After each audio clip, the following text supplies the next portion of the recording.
श्रापित बदसूरत राजकुमारी की एक रोमांचक और शिक्षाप्रद कहानी।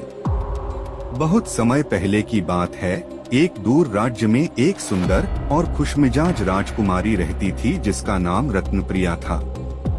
उसकी सुंदरता और बुद्धिमानी की दूर दूर तक चर्चा थी, लेकिन उसकी एक आदत थी जो उसे परेशानी में डालने वाली थी। उसे अपनी सुंदरता पर बहुत गर्व था। वह हमेशा दूसरों की सुंदरता को तुच्छ समझती और उनका मजाक उड़ाती थी। एक दिन एक बूढ़ी महिला राजमहल में आई और उसने राजकुमारी से पानी मांगा।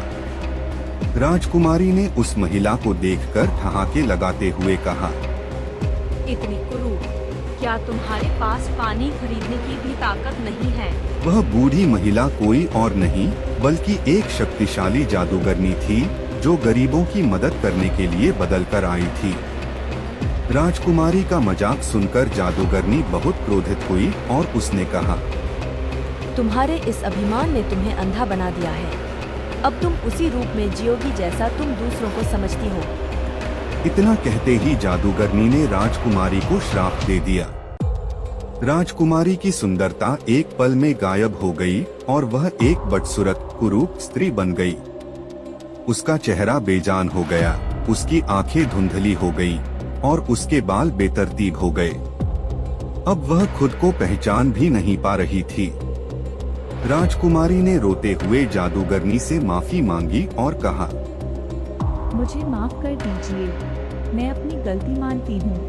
मैंने अभिमान में आकर आपकी अवहेलना की। जादूगरनी ने कहा, इस श्राप से छुटकारा पाना आसान नहीं होगा, लेकिन एक तरीका है।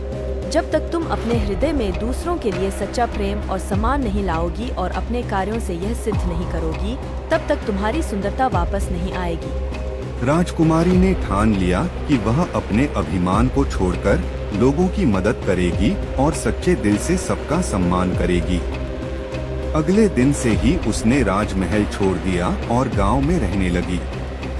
वह गरीबों की सेवा करने लगी, बीमारों की देखभाल की और जरूरतमंदों की मदद की। धीरे धीरे उसके व्यवहार में परिवर्तन आने लगा और लोग उसकी दयालुता की प्रशंसा करने लगे। कई महीनों के बाद जब उसने पूरी तरह से अपने अभिमान को त्याग दिया और सभी से प्रेम और करुणा से पेश आने लगी, तो जादूगरनी फिर से उसके सामने प्रकट हुई। उसने कहा, तुमने सच्चे हृदय से अपनी गलती सुधारी है। अब मैं तुम्हें तुम्हारी सुंदरता वापस देती हूँ। राजकुमारी की सुंदरता फिर से लौट आई, लेकिन अब वह न केवल बाहर से सुंदर थी बल्कि अंदर से भी एक दयालु और विनम्र व्यक्ति बन गई थी। शिक्षा: इस कहानी से हमें यह सीख मिलती है कि बाहरी सुंदरता का कोई मूल्य नहीं होता यदि हमारे दिल में अभिमान और दूसरों के प्रति अनादर हो। असली सुंदरता सच्चे दिल और विनम्रता में होती है। Please like, share and subscribe our channel to learn more.